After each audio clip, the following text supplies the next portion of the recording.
quem fala é o Júlio. Sejam bem-vindos ao meu canal. E no vídeo de hoje eu vou mostrar minha coleção de spinners, galera.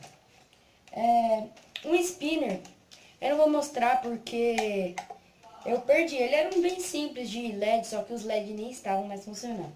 Então, no primeiro spinner aqui, ó, eu vou mostrar esse daqui, ó. Que ele é bem...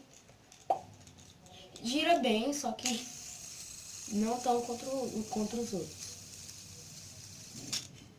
É muito bom.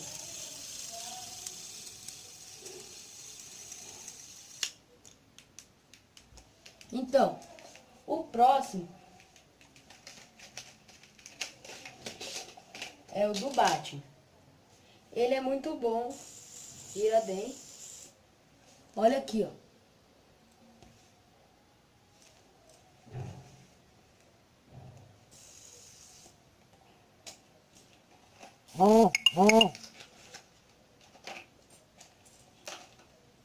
Eu tenho um bem pequenininho também, que gira bastante.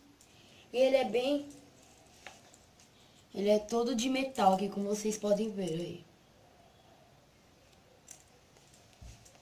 O próximo é um que meio que brilha no escuro. Quando você apaga a luz, tipo esse gel aqui brilha. Tá entendendo? Aqui, ó.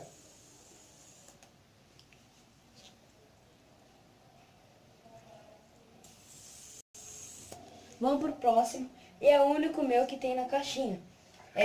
Eu girei hoje e conseguiu girar até 5 minutos sem parar. Todo de ferro, ó. Como vocês podem ver aqui, ó. A frente dele é da Juventus. E atrás do Bayern de Munique. E quando você gira isso daqui, ó, dá um efeito bem interessante.